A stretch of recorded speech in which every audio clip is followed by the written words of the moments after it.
to this session on transforming innovation for sustainability. My name is Adrian Healy, and I'm the Head of Impact and Engagement from the STEP Centre in the University of Sussex. And this session really is based on some of the thinking that our institution has been doing alongside the Stockholm Resilience Centre on this very topic. It links to a publication that we brought out in the journal Ecology and Society some weeks ago and have produced in this format for Rio +20, and really moves beyond diagnosis of the problems and the urgency as indicated by scientific evidence for more sustainable modes of development, to start thinking about change, the ways that our societies need to change and to innovate if we are to continue building prosperity but also remaining within the planetary boundaries that have been discussed in the run-up to Rio and are continuing to generate debate as we go forward. We have a really excellent panel drawing from international expertise, research and also policy and practice, and I will ask each of them to speak for around 10 minutes, after which you'll have the opportunity to talk for 1 or 2 minutes in asking them specific questions. After that, we will have open discussion for everybody here. If there are members of the press who would like to ask questions at the end of the panel, please do so, but also be aware that at 4 o'clock we have a press briefing and there's also a press release here for anybody who's interested in learning more of this particular document.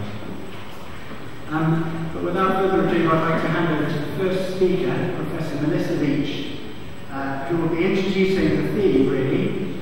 Melissa is a professor at the Institute of Development Studies in the UK and also the director of the STEP Centre.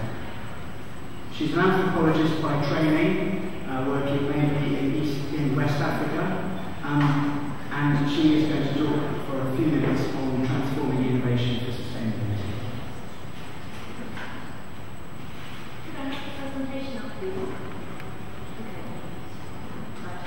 Thank you very much. Well, in this first brief presentation, I want to very much build on the excellent plenary discussion that we had in the last session in the auditorium to outline why innovation, we believe, is so key to meeting the sustainable development challenges that we're facing, and to offer some guiding principles for what I want to suggest is a much needed transformative approach to thinking about innovation and indeed about technology and its contribution to sustainable development more broadly. So, the context is something we've been hearing about a great deal, and particularly this morning. It's more urgent than ever. We're seeing the existence of dynamic global planetary boundaries, some of which are already breached, others approaching fast, science having clarified those in an unprecedented way. Navigating within what's being called a safe operating space for humanity is critical, yet given ongoing challenges of poverty and inequity, promoting well-being, justice, poverty reduction is more crucial than ever too. Now, planetary boundaries are not static limits and shouldn't be confused with them. But as part of the introduction to this session, I think there's some instructive comparisons to be made with debates 40 years ago, not 20 years ago, but 40 years ago, around so-called limits to growth. And then, as I'm sure most of you are aware, the World 3 model of Meadows et al. Predicted catastrophe as trends in population growth and resource use ran up against what then were being seen as very finite limits in Earth's capacity. And at the time, 2 different and thorough critiques and modelling responses were pretty influential and helped set the scene for, I think, what we want to argue in this session. In the first, Amilcar Herrera and colleagues, in a project based in Argentina at Fundación Bariloche, funded by IDRC, pointed out that the limits model left economic and political and social organisation and trends entirely unquestioned. They produced an alternative Latin American world model, as they called it, which took a very different starting point, an explicitly values-based vision worked back to show how this could actually be achieved in material terms, using proven human creativity, but also requiring transformation in institutional and economic organisation and relations of power. In effect, at this time, 40 years ago, coming from Latin America, this was a normative vision about the futures we want, and that future was a future of reduced poverty and misery and of equality and justice. Now that's very much what we were talking about in the earlier plenary today. Futures we want. Meanwhile, at SPRU, one of the step centres to institutions in the UK, Chris Freeman, Mary Jehoda and others critiqued limits to growth for underplaying the potential of technology and innovation, in actually sometimes overcoming these finite limits and offering novel ways to steer within them. Now, fast forward to 2012, and these emphases on innovation and on desired futures are more important than ever. And I would suggest that we now need transforming innovation, and that's the title of the document that Adrian referred to, in two senses. Firstly, innovation that can transform, that can help to bring about this paradigm shift, enabling human societies to navigate safely. But also, to do that, transformation in modes of innovation, away from business as usual. And as this little diagram summarises, innovation involves new ways of doing things, and those can involve technologies, but it's beyond just technology, it's also about the social and institutional practices connected to them. Innovations are part of pathways. Some of them are unsustainable. They're the grey pointers on this diagram. They're moving us outside a safe operating space. Fossil fuel energy pathways would be a clear example. But some offer prospects of keeping us within a safe operating space and moving us towards desired societal futures, moving us along these directions. Remembering Kate Raworth's presentation earlier, you could see this. There's a little quarter of the donut between these blue-green lines here.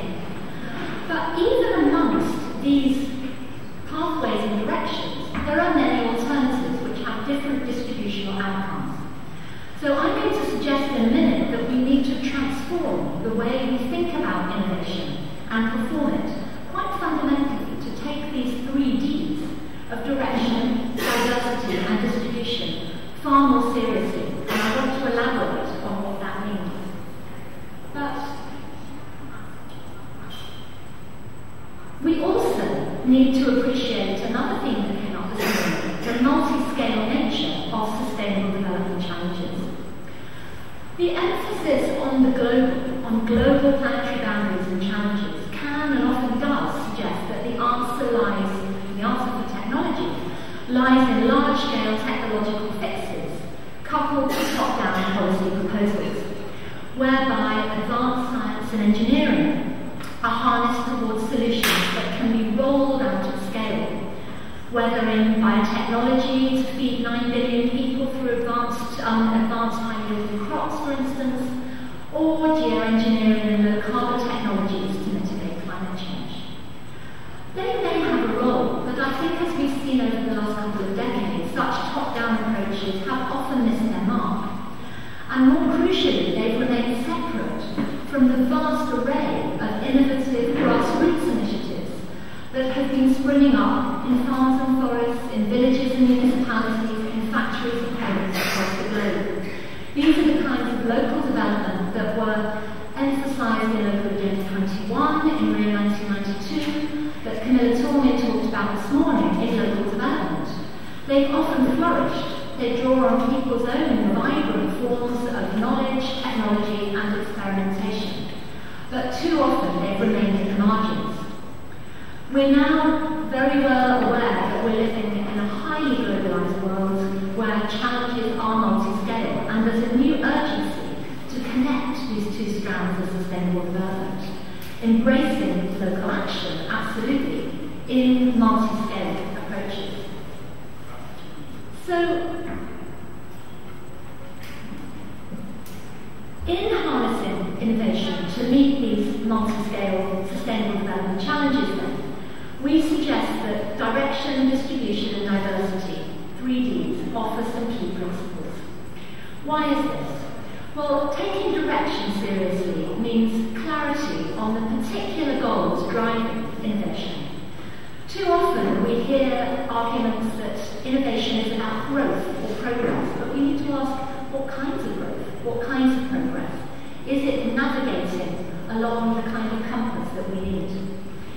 So directions mean active steering within a safe operating space towards desired futures, away from evident unsustainable pathways. Direction also means staying on track amidst turbulence, and that can mean innovations in responding and adapting to highly dynamic social and ecological systems. And there are key roles we would suggest for grassroots innovations in steering these directions. As we see here, just one amongst hundreds and thousands and millions of examples one could draw upon. This is seed selectors in Kenya who are enacting an established informal practice whereby farmers select their own seed on the basis of its performance each season, drawing on traditional knowledge and skills to produce both cheaper, more diverse seeds and to respond to changing conditions in an ongoing and dynamic way. The second D is diversity, something that Camilla referred to this morning in her very nice analogy of multiple pipes from that lovely slide. Because even around any given sustainability challenge, take something like meeting food security needs amidst drought or low carbon energy, nurturing more diverse approaches and forms of innovation can help some really crucial things. It can help resist powerful processes of blocking to pathways that are unsustainable. It can help to accommodate a plurality of values and contexts. Singular policy and technological solutions, even if they're pointing in sustainable directions that might seem optimal from a global perspective, are rarely going to prove desirable or even feasible in all localities. Different cultural and ecological settings are inevitably going to require contrasting approaches.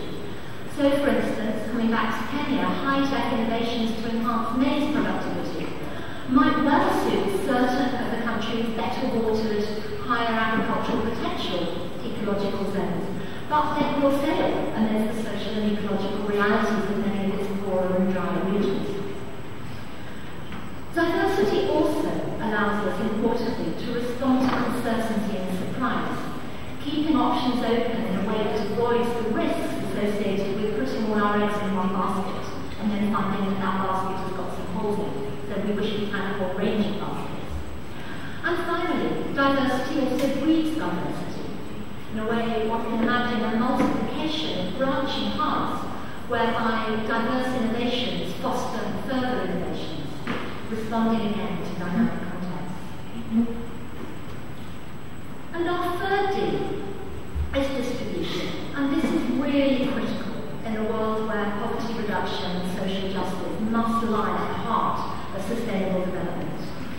Distribution means taking seriously how the safe operating space is shared between different people, but directly thinking about innovation, it means asking about who gains or loses from particular kinds of technology and policy. And there are, as we've heard again this morning, often trade-offs at stake, even between contrasting goals and innovations that may seem to be about sustainability. So, for instance, large-scale irrigated land developments in East Africa may well contribute to sustainable development from the perspective of national food security or more efficient use of scarce land and water resources.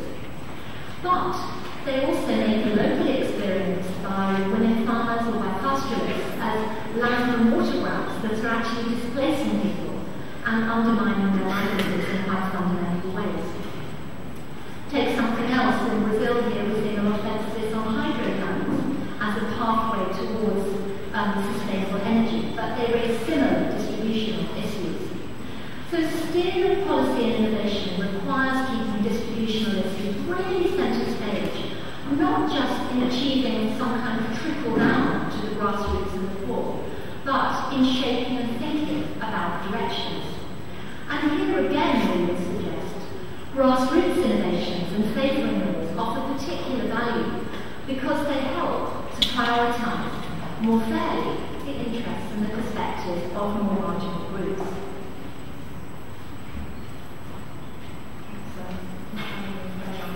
So, to conclude, in all of this, it becomes clear that innovation, thinking about innovation, is not simply a technical matter.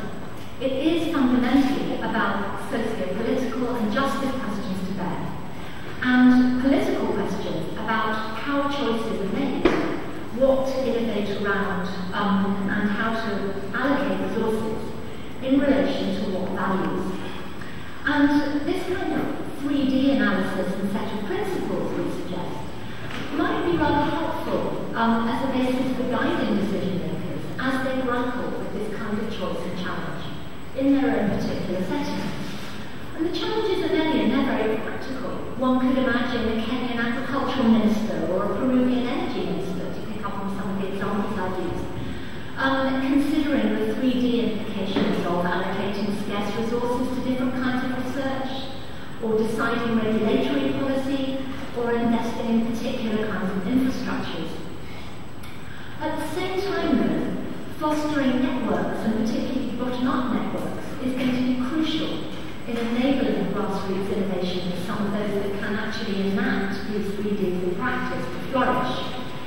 And networks and brokers, people who have the capacity to track these macro-level trends, including planetary boundaries, and understandings at the local level and the grassroots, are needed to try and connect the local and the global in more imaginative and ultimately more successful ways.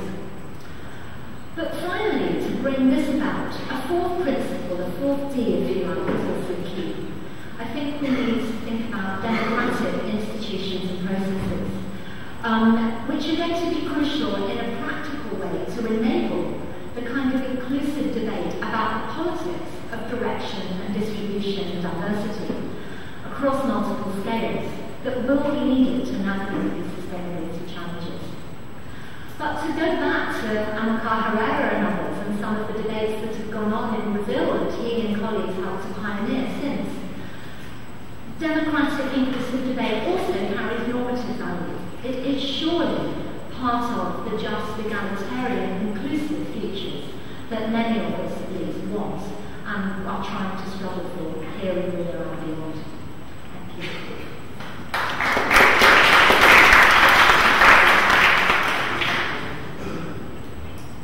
Thank you, Melissa. We have 1 or 2 minutes for specific questions aimed at Melissa, if anybody has them. Otherwise, we'll move on to our second speaker. And we have a roving mic that's coming around. So we have 1 question there.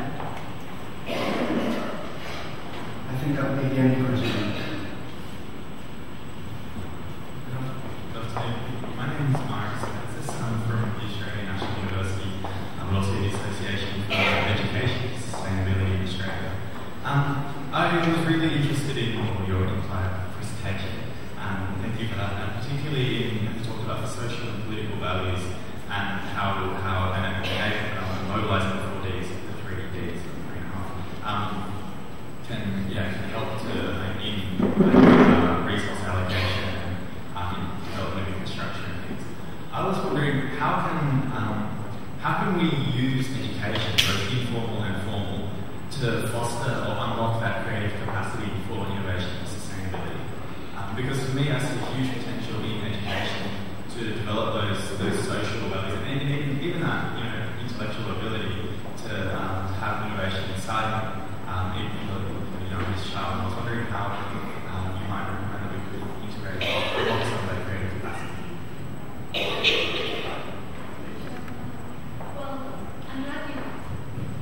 I'm glad you've raised that, and I'm sure education is something that will also come up in relation to other speakers and something we could have a broader conversation about. But I think we're talking here about actually fostering learning between different people at different scales. And I think there are important roles for kind of networking and informal education approaches whereby existing knowledge and creative capacities that are often being used by local people in local settings, often without necessarily a great deal of self-value or worth about the creativity of what people are doing, is actually valuable. examples to people in more formal scientific or policy settings, or indeed in more formal educational contexts, and therefore beginning to bring about these kind of transformative networks. I think the other argument about education is about linking the social and the technical, and the kind of integrated education for sustainability that I think we need is going to involve bringing social values into the way that technical training is carried out, and encouraging technical specialists to engage with some of the values-based assumptions that often guide what they're doing, and yet are not made very explicit.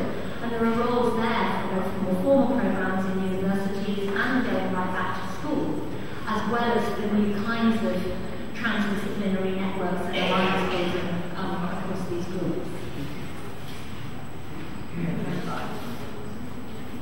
Thank you, Melissa. I think we should move on to our second speaker. So, Johan, would like to come to the front. The second speaker is Johan Rockström, who's the Executive Director of Stockholm Resilience Centre, and as many of you will know, an internationally recognised systems researcher on global sustainability issues, with a specific interest in resilience and development. Johan has recently been very active within the IIED team tasked with the transition to a new global sustainability initiative, and as many of you will know, is quite instrumental in this very exciting initiative, Future Earth. So, okay.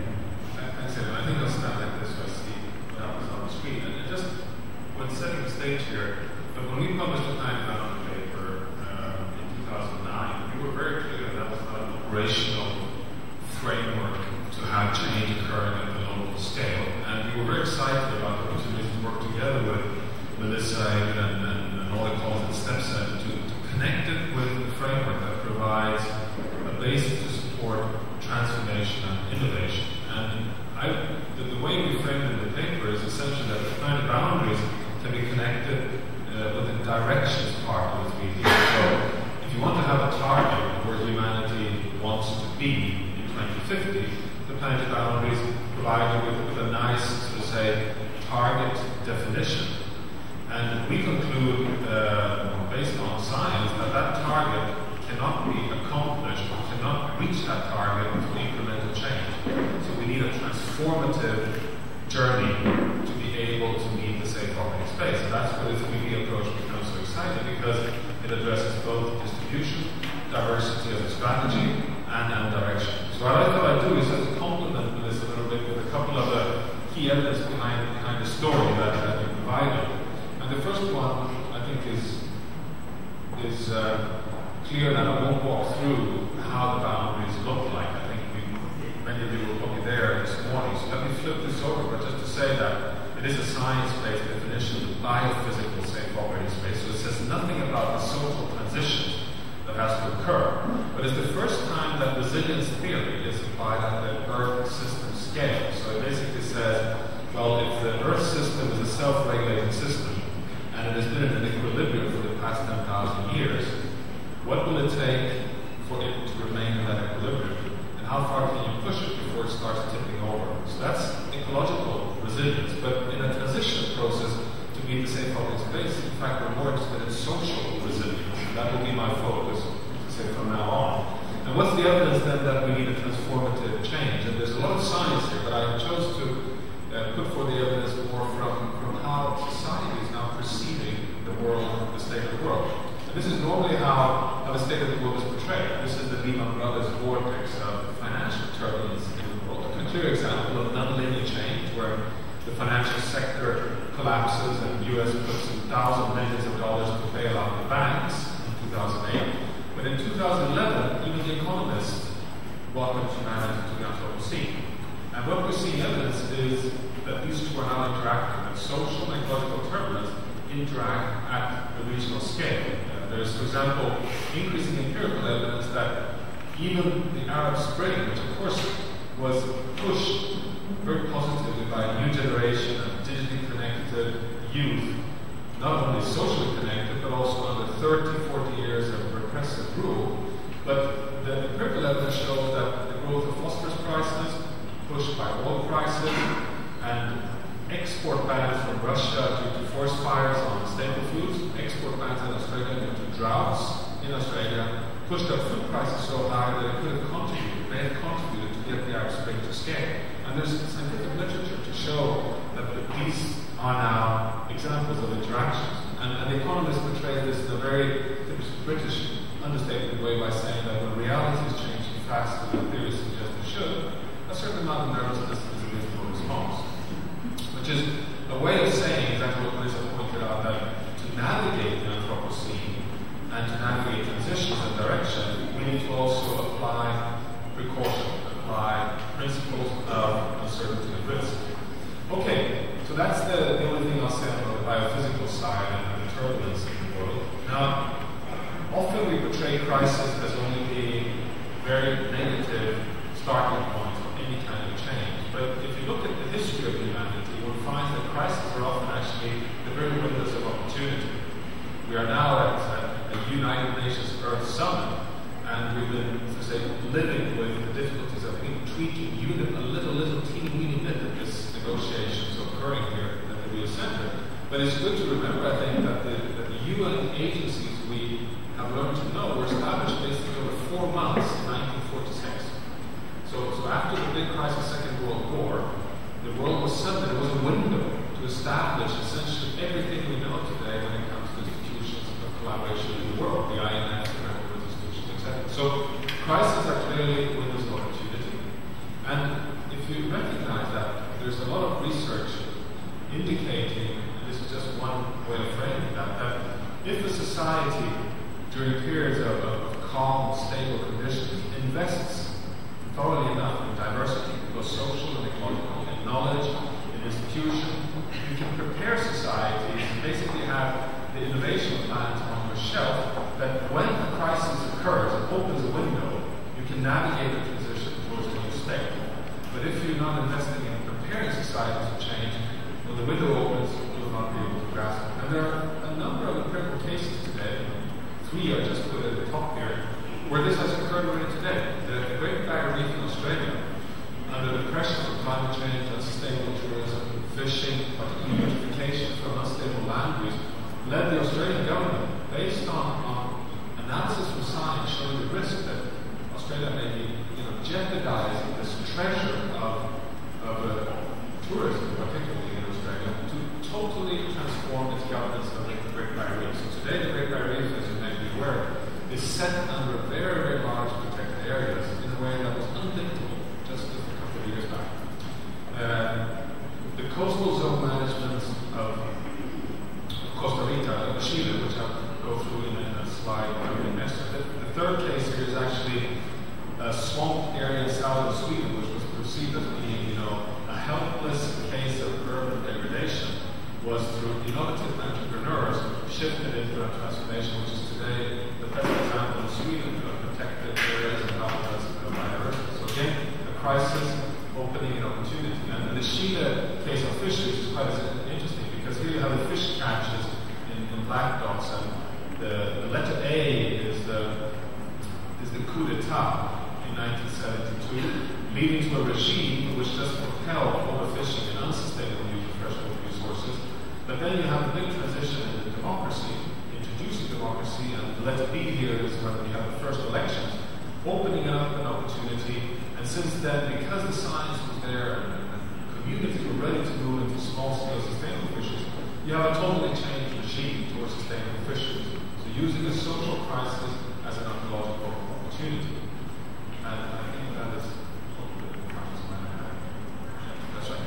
So that is just to give you a couple of empirical examples of how we can combine the understanding that we are in a new situation in the Anthropocene, using planet boundaries as a global direction, thereby arguing for a transformation, and then move into the social space and see crisis as an opportunity for transformation, and thereby prepare societies for change. So that's kind of the thinking. And then, as Lisa points out, there are so many examples of this in fact occurring. I just want to close with one good example, which is in Latin America, where Venezuela, parts of Argentina, Brazil, moved into a very severe agricultural crisis 20 years back due to cloud-based degrading agriculture, and transformed into zero-tillage systems entirely bottom up through innovations among local farmers, which today is nothing less than an agricultural revolution. Climate carbon, more profit, sustainable use of resources, and it's basically happened totally silently under the radar screen, but these things do occur and can happen quite quickly. Thank you.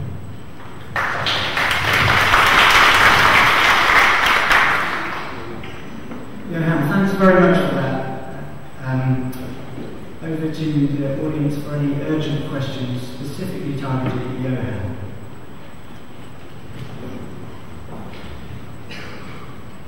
Thank you. My name is Raymond Green from New Zealand. We've been talking about transitioning from one stable state to another in preparing societies to do so. If we don't prepare, then we see already the consequence of the rise of neo-fascist parties or neo-Nazi parties in Greece right now.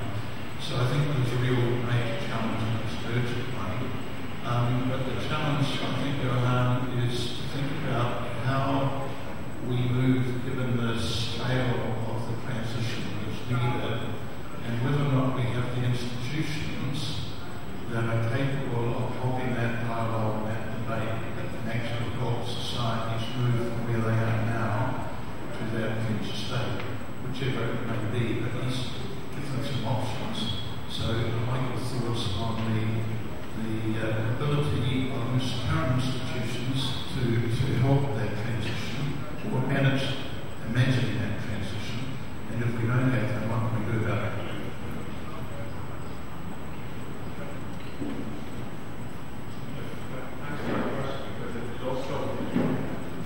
Reminds me of something I forgot to say. Of course, often resilience is perceived as being only good, and essentially a very key cornerstone of sustainable development. But the difference between sustainability, which is always good, is that resilience can also be bad.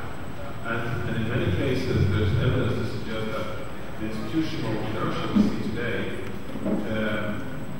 requires also a reduction of resilience before we can build something new. So the dilemma we have in many cases is that we are, for example, stuck with fossil fuel subsidies in the order of $600 billion a year, which is locking us in an undesired state. And it's a status quo largely supported by institutions which are very powerful and have resilience, and that we somehow have to dismantle that resilience to then be able to navigate a transition. And the dilemma is that this takes time, and we don't have that time. So you're putting a finger on, I think, one of the big issues that we don't have a resolution to today. My only answer to that is that we therefore need to have also a fast track of more top-down decisions to be able to provide incentives to move fast on a couple of the more urgent areas, which, for example, would be the transition out of fossil fuels, protecting biodiversity, a food revolution, and how that occurs, I think, has been the center stage for discussions here. I don't think anyone has the recipe for that. So that's a very important point you're raising here. The weakness, in fact. Thanks very much. Now to our third speaker, Lydia Brito. Lydia is Director of Science Policy and Capacity Building at UNESCO in Paris. She was Professor in Forestry Science and also served as Mozambique's Minister for Higher Education, Science and Technology, and Deputy Vice Chancellor of Eduardo Mondlane University in Mozambique. So Lydia, over to you. Thank you very much. I'm going to excuse myself because clearly my voice is not sustainable today, and I'm clear under pressure on the voice. But let me pick up on something that came this morning, panels, that was that when we talk about sustainable development in today's world, it's not only about the fact that we are really going over some important thresholds in the planet, but it's also about eradicating poverty. And so to discuss today how can we move ahead and develop paths that are more globally sustainable, we have also to realize that there is a very large part of our humanity that living in conditions that are not acceptable. And really that changed completely the approach when we look to goals. And coming back to the discussion this morning on the sustainable development goals, that we really hope that these kinds of goals will have, underpinning them, these concepts that we cannot only look at environment or at economy or at social by themselves, but we really need to integrate them in a way that whatever we do, because we live in such an interconnected world, we really need to have this interconnectivity also in the objectives that we put in front of ourselves. And another point that also came very strongly from planetary pressure and from the science forum last week was also precisely that we also need goals that are international. And if we come back to what Melissa mentioned, that it's also that we need, plus the scientific knowledge and the technology, we also need to understand and to change and transform social and political values and transformations. So maybe what we are in need, and maybe I'm talking now about more to the global scientific community, is a different vision how SDR can contribute for sustainable development. And my perspective, that only can happen if science and technology, through innovations across trends and in the different aspects of life, can really mobilize the social energy that is required for that transformation. So if we don't do that, if we don't mobilize this enormous and natural amount of energy for transformation, it's going to be very hard for us to really move at the accelerated rate we need towards more sustainable paths. And that implies that we have to look at sustainable development as people-centered. We can't forget that it's about each of us and us together that makes the decisions and the choices. And so if we don't build a culture of knowledge among our societies, and I'm not saying a culture of science, I'm saying a culture of knowledge, because there are many more other kinds of knowledge than the scientific knowledge that we have heard most of the day today. And really, by creating this culture of knowledge, in my view, I think we bring two very important drivers of sustainable development. And one is ethics, because a knowledgeable person is someone or is a community that really has inbred in their values ethics, because knowledge is associated with wisdom and with ethics. And the second powerful driver is that if you have knowledge, you are empowered to choose. And that, I think, is something that we don't see in many of our communities. They don't have the knowledge that empowers them to act in the right direction. And I think we need that. And that really changes completely the way we look to the policies that can really promote the kind of innovation that you, Melissa, were advocating this in the beginning of the sector. So we need policies that are really not only transversal, but maybe more important, they are built in such a way that they become structural policies for other public policies.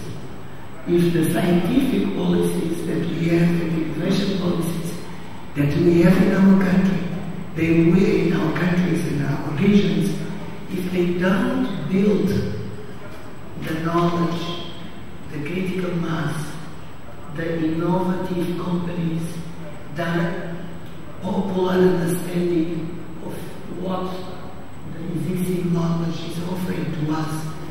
then we are not going to have the necessary integration of policies that we need in order to move fast towards a more sustainable path. This morning, a colleague of yours had these very hard questions. In one hand, Brazil is really putting forward very good policies in terms of shifting energy sources and really going green in a much more accelerated rate than many other countries.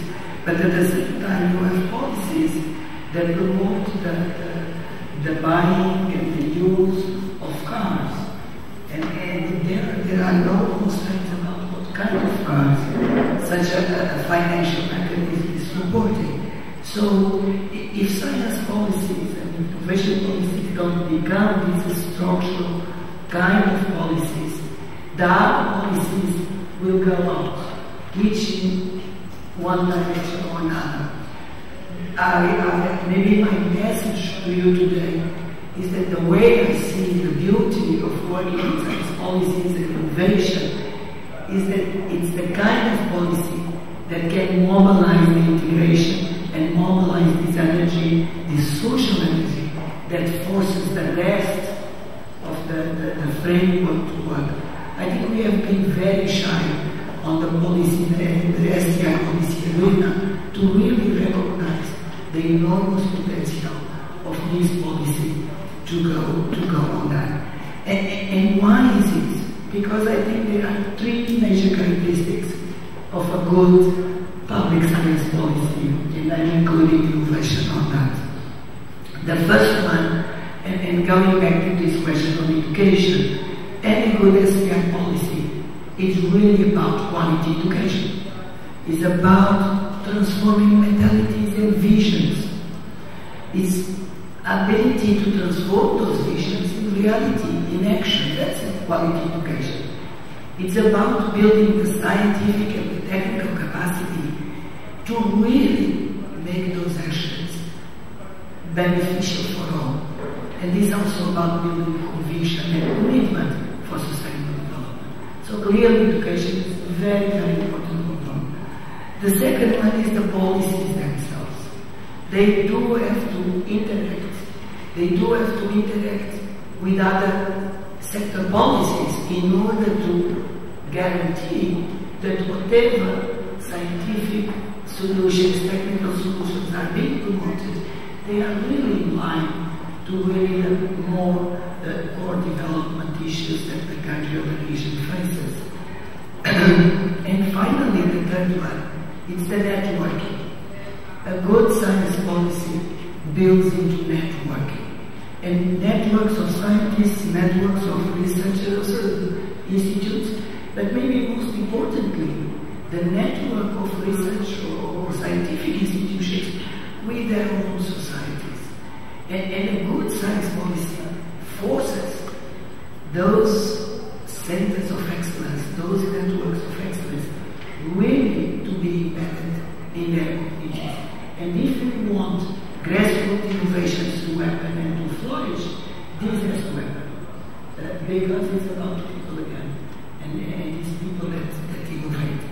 And finally, just as a very final words, because my voice is getting even worse, it's what Julia said this morning, that it's really about leadership. It's really about conviction and commitment. It's really about unlearning to learn again. And at the end of the day, it's also about true partnership among all of us. Thank you very much.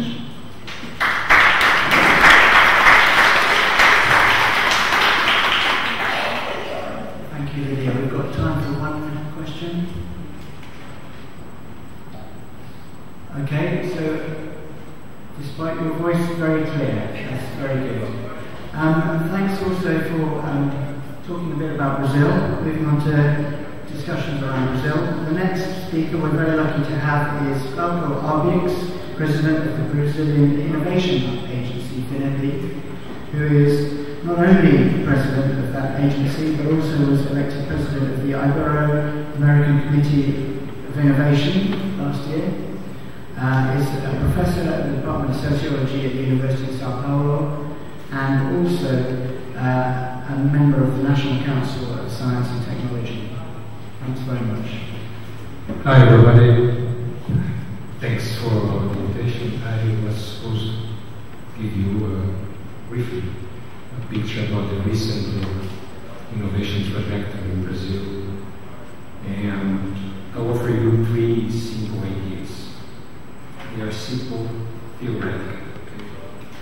The first is the Brazilian economy is growing again, but with a new quality of growth, different from the past, because Brazil is reducing poverty and inequality, is diminishing social inequality. I stress that because it's the main reason why I am in a governmental institution, and it's the main obstacle to social development in Brazil and, I guess, in emerging countries. I mean, social inequality. At the same time, our government is playing a much more active role in the making of overall policies towards innovation and technology.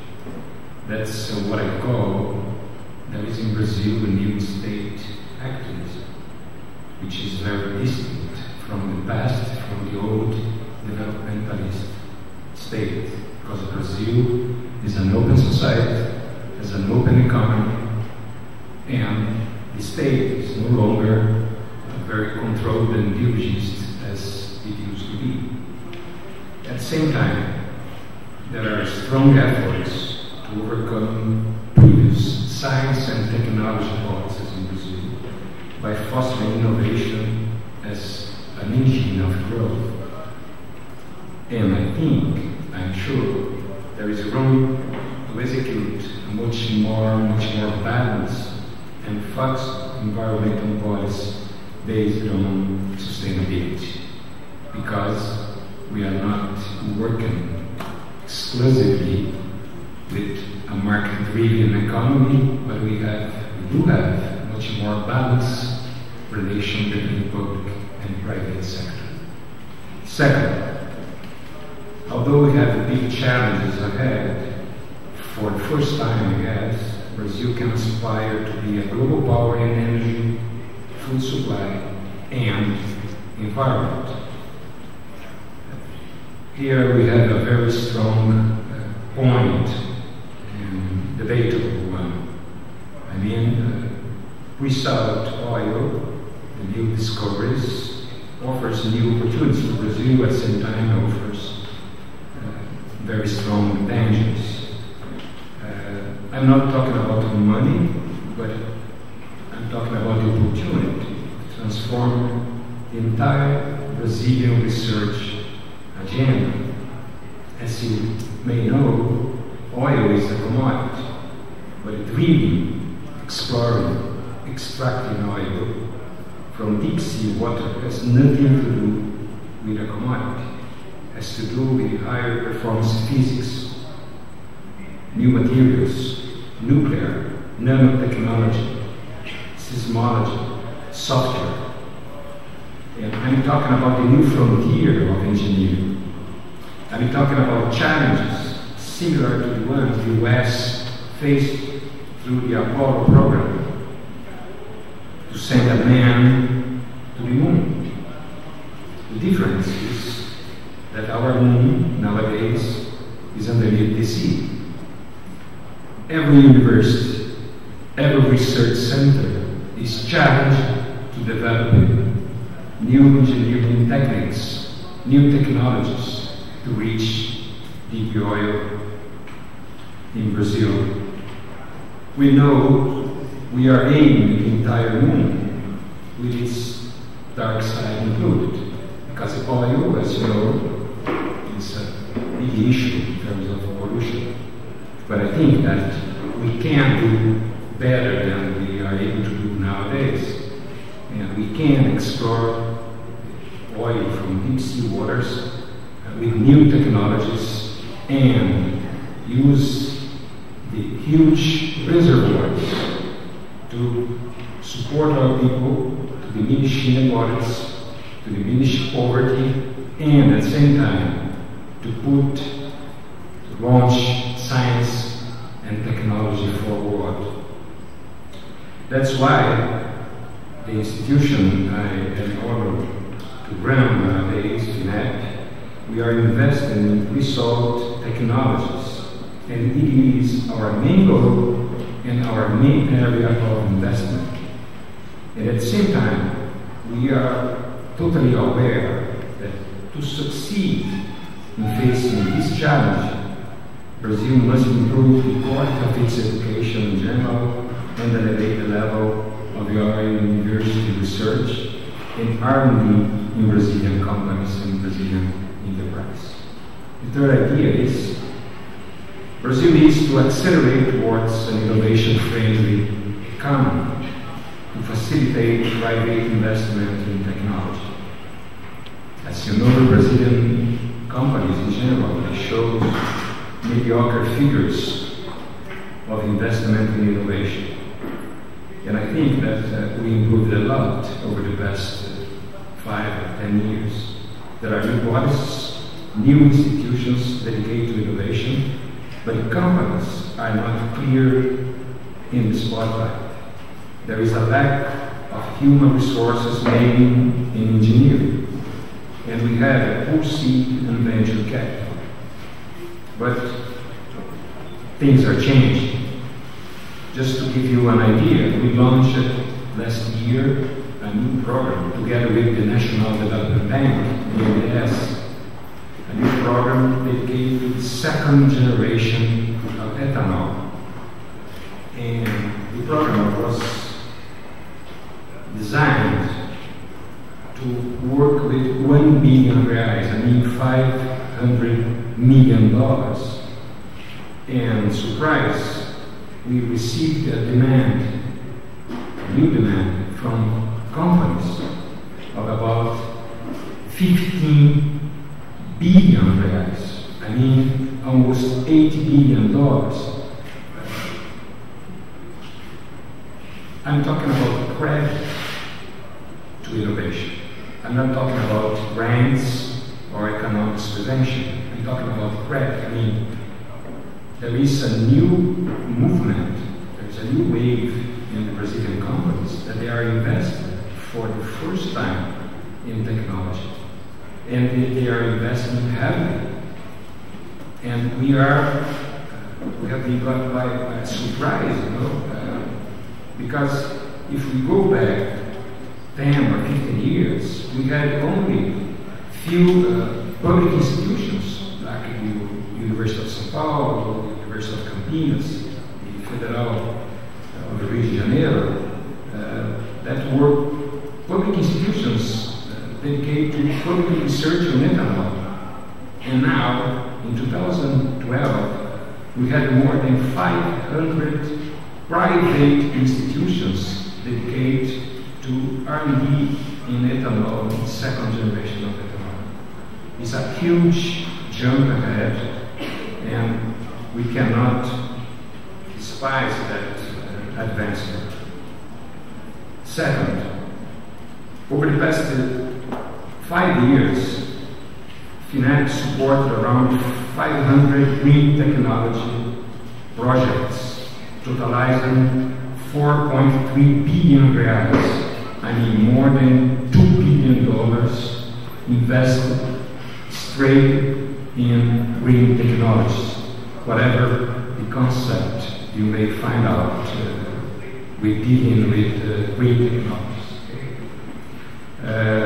What I'm stressing is the Brazilian demand is escalating, and we are nowadays running a sustainable fair at Pier 3 in Porto Maravilha, here in Rio de Janeiro, during the Rio +20, with a sample of what FINEP is support. If you go there, it's open to visitation, you are going to find out 40 or 45, I guess, Brazilian companies that are innovating and supported by our institution. And they are producing new sustainable technologies. Since the social technologies, since the bottom-up technologies, community technologies, to very complex and very sophisticated new technologies in terms of engines, in terms of planes, in terms of generators. We are going to launch on Tuesday, this Tuesday, a 2 billion reais program. 2 billion reais program means $1 billion dedicated to support sustainable technologies in the next 3 years. From smart grid to new generation of new power, ethanol, basic generators, from clean energy to solid waste, and so on. I mean, our policies to finance, to transfer money to universities and research centers, our policies to deliver grants to companies as economic subventions, they are totally marked by one idea. All the new gains in energy efficiency will be compensated in terms of interest rates and in terms of payment conditions.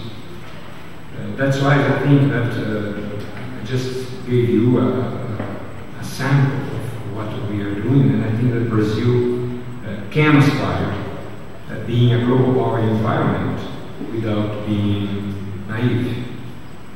Hope we have a very lively debate. Thank you very much.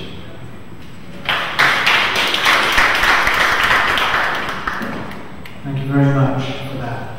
So before we move on to a general discussion, there's at least one question specifically for Professor Arbex, maybe two. So let's take those two, and then I'll open it to more general discussion for questions across the panel or to specific members. My name is Vicente, I'm from Brazil. And I'd like to understand a little bit more about you. You argue very enthusiastically about to explore oil at the deep of the sea. And you talk a little bit less enthusiastically about renewable energies or new technologies. How much Philip is investing in technologies to explore oil, and how much in new technologies or green technologies, just to have both figures? Our main goal is to invest double of the rhythm of the growth of demand.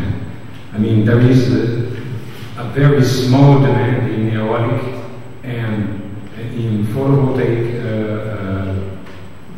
production energy in Brazil, but our goal is to invest double of demand. I mean, we are fomenting demand. We are going to companies. We are insisting with companies and helping them to elaborate new projects in these areas. That's a very important goal to us. If you compare, we are investing, I guess, 80% in oil and 20% in alternative source of energy. But demand in Brazil is very, very, very small, as you may know better than me. Thank you. Second question. Are there any other specific questions to Professor Arbex? People who says like us, maybe like me, that we don't know what the future looks like. And doesn't matter, the future is not going to look like the past. Although we're going to restore and everything, and the ecology is going to look different. So if we accept that as a starting point, then there is no other way than to go back to say that you can't construct a future that you don't know what it looks like, unless you base it on knowledge. So I think bringing people back to the knowledge state, knowledge-based advocacy needs to say that we don't know what the future looks like. Because if we keep on saying what the future looks like, knowledge will become irrelevant because we know already what it looks like. Or it will be less relevant, not irrelevant. So I think this is an angle that we need to push to the politicians, and we have found that in our work in policy advocacy. If we can convince that we don't know what the future looks like, then knowledge has a different relevance completely, and we can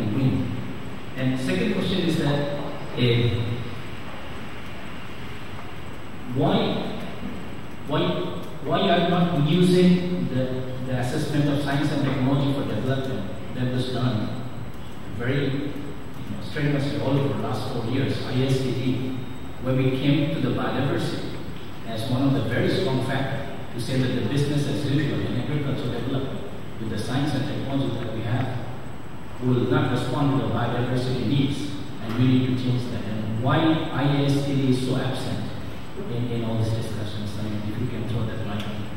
Thank you. Thank you. I think we could take one more question, and then I'll hand it over to the panel and ask them to respond in turn as they wish. So, one more question.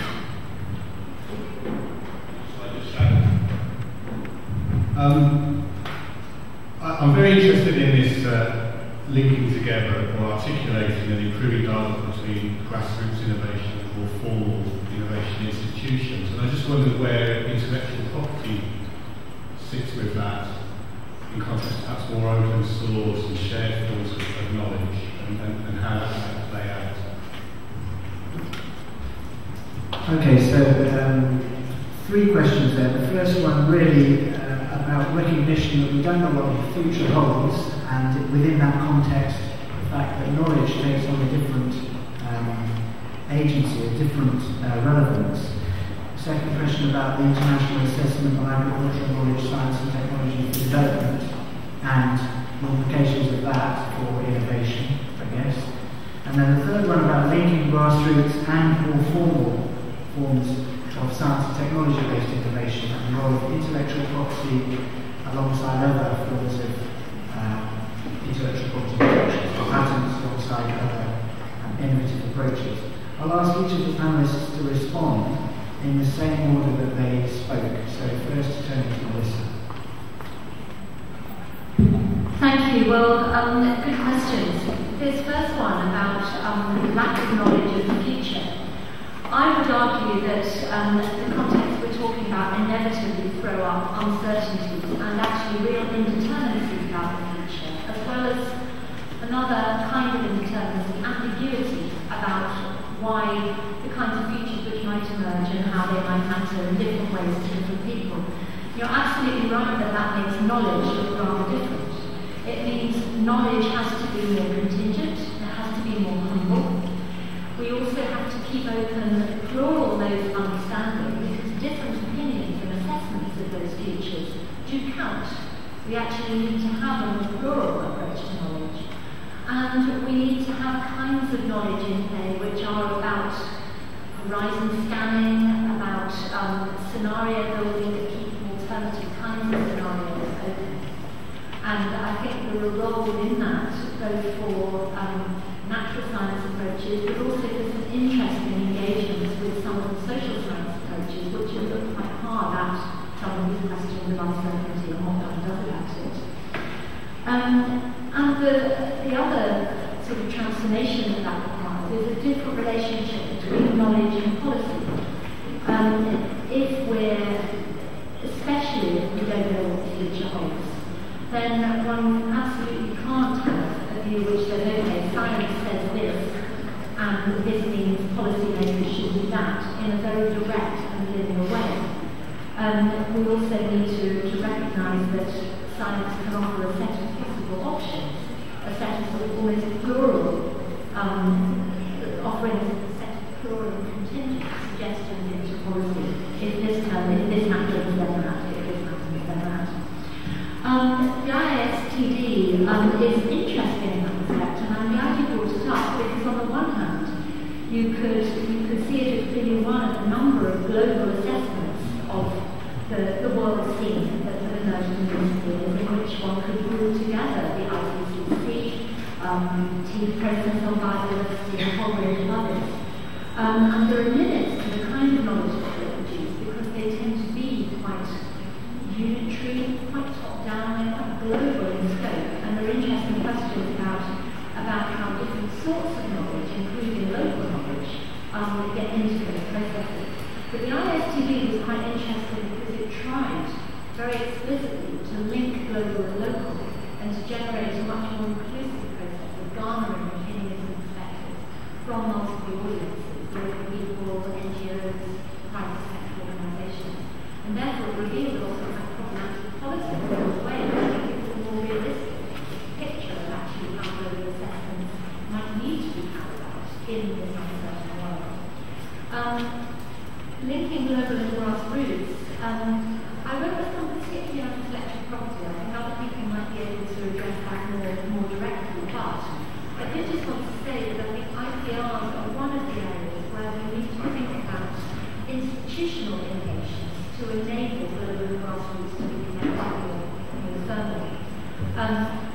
And this picks up on the theme that Johan really produced, which was around actually innovations in institutions and governance as much as and going alongside innovations in technologies. And I would just like to pose to you a question. Johan talked about institutional inertia and resilience, and yet that's counterposed to the reality that the global institutions we're dealing with, as he pointed out, were crafted in about 4 months, a few decades ago. That does create an opportunity for recrafting them, and I think crafting is a useful term. Eleanor Ostrom, Nobel Prize winner in economics for her work on common property institutions, tragically passed away just a few days ago before this conference opened. Her work pioneered showing how institutions for local level resource management could be crafted by hybridizing existing knowledge and practice with a set of design principles for making things work in dynamic circumstances. That was quite local. I would like to ask this group, what might be the design principles for a recrafted set of multi-level institutions for the kind of great transition that I think we need? So that's responding to a question with another question, and I apologize for that.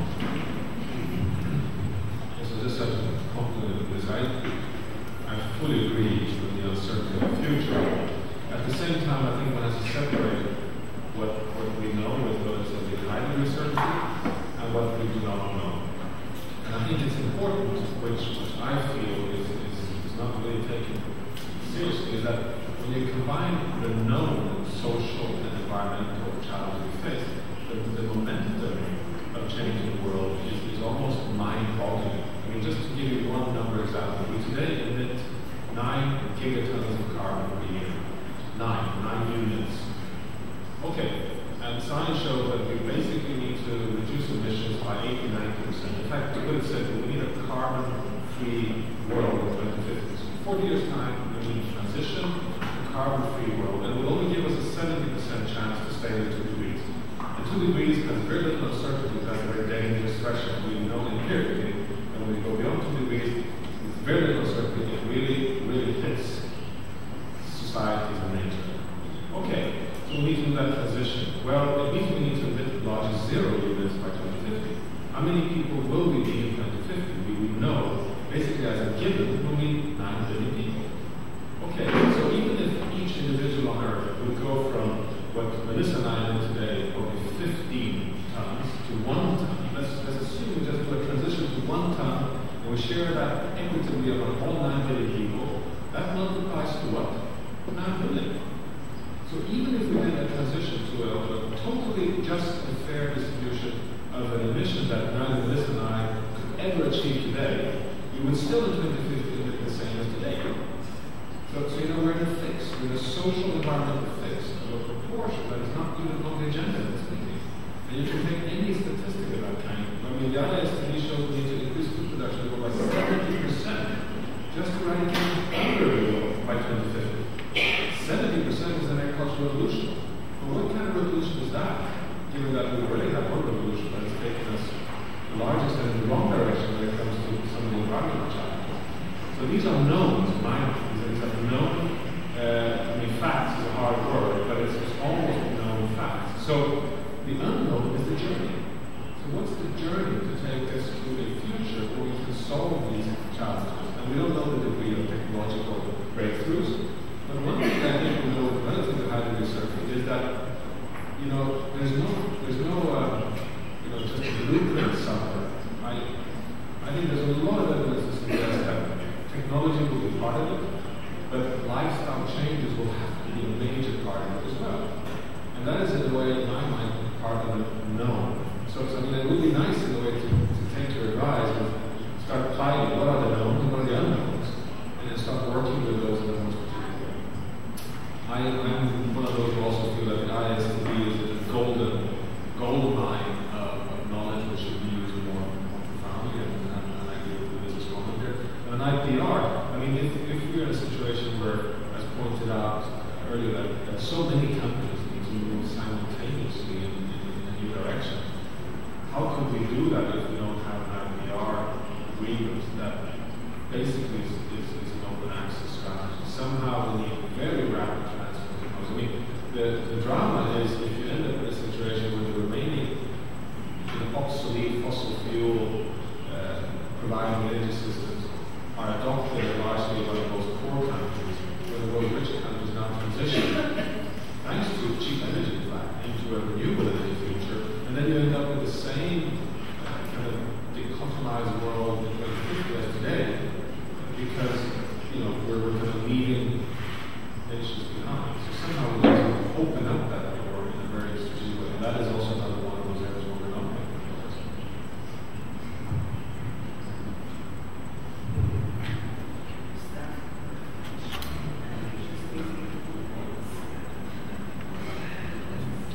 Briefly, of course, the relation between knowledge and policy. My institution is dedicated to specializing in policies, and it's a very, very strong, very good issue because power and reason they have a very controversial relationship over the history of the human societies, and it's not easy to put together reason and power.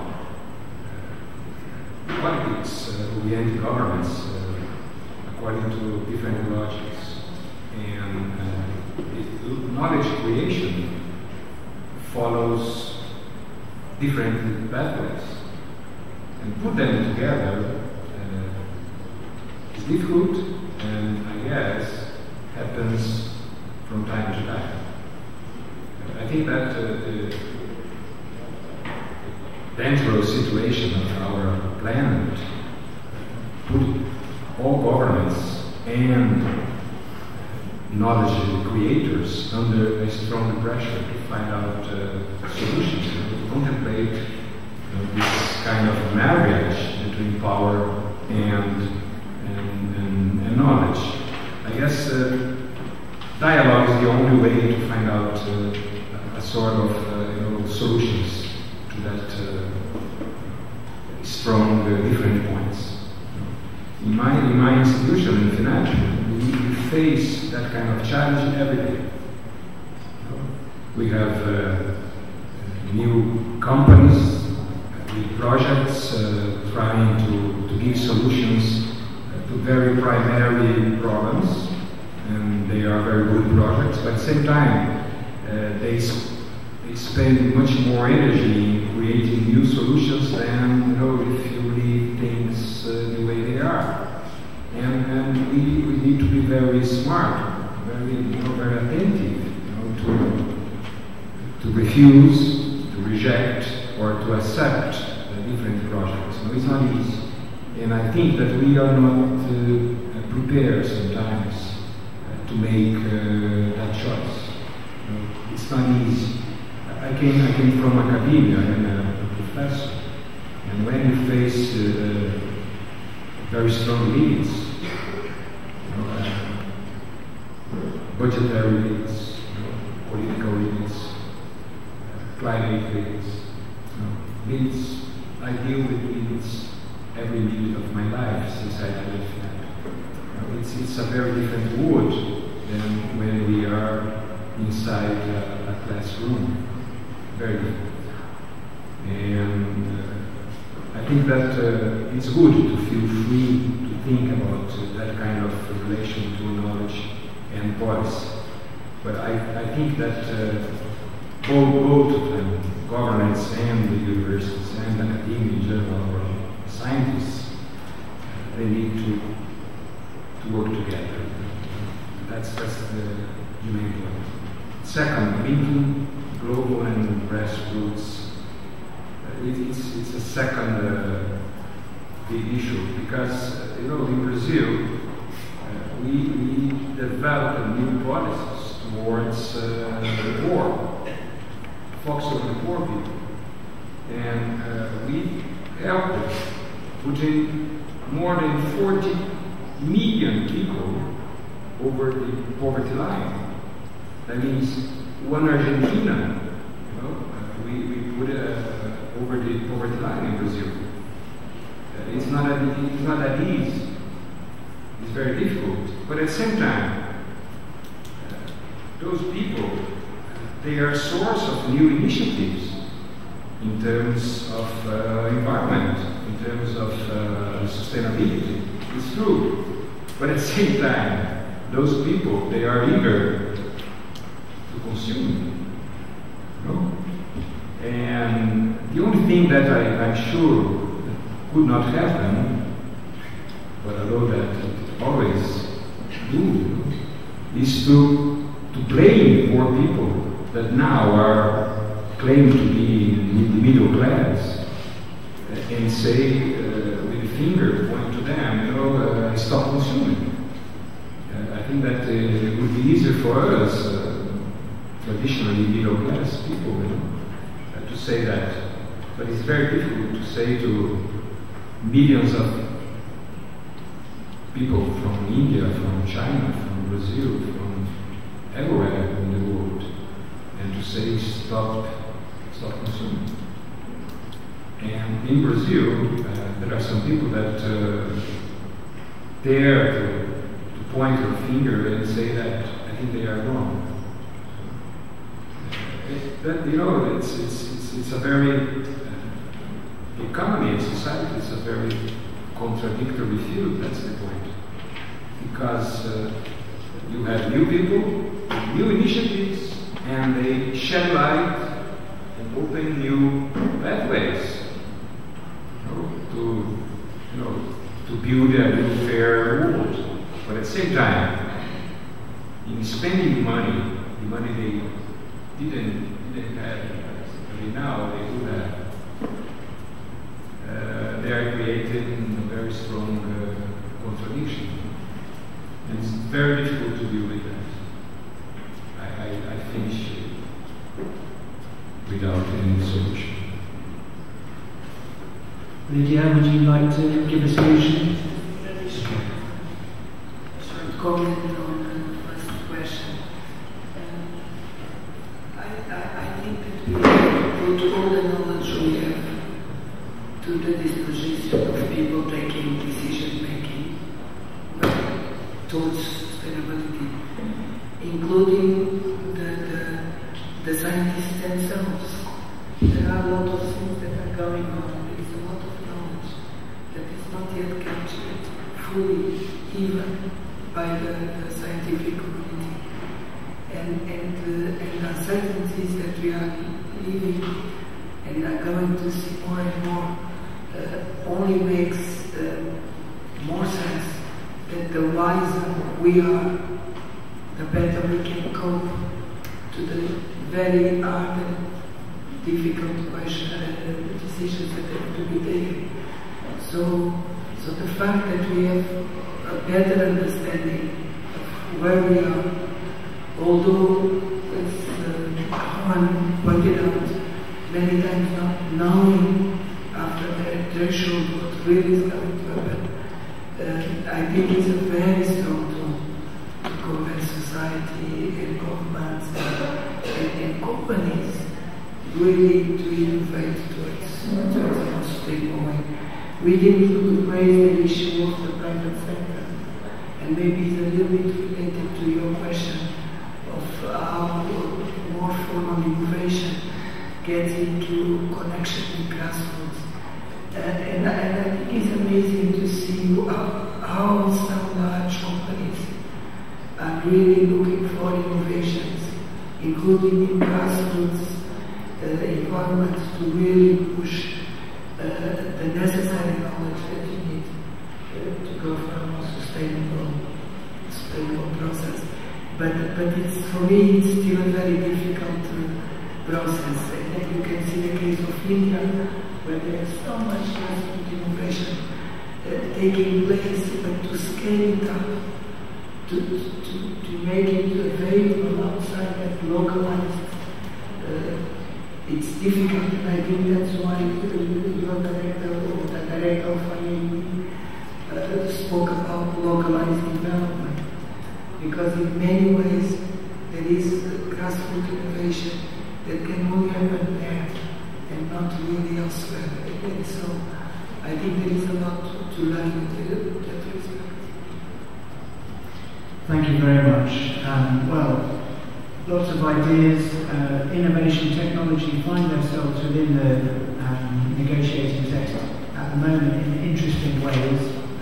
Primarily on the formal side, but I think what we've heard here today is a really fascinating account of different kinds of innovation and the roles they can play for very well-placed individuals. I found it very interesting and informative. So first, I would just like to ask all of you to thank them again for coming and talking with us today.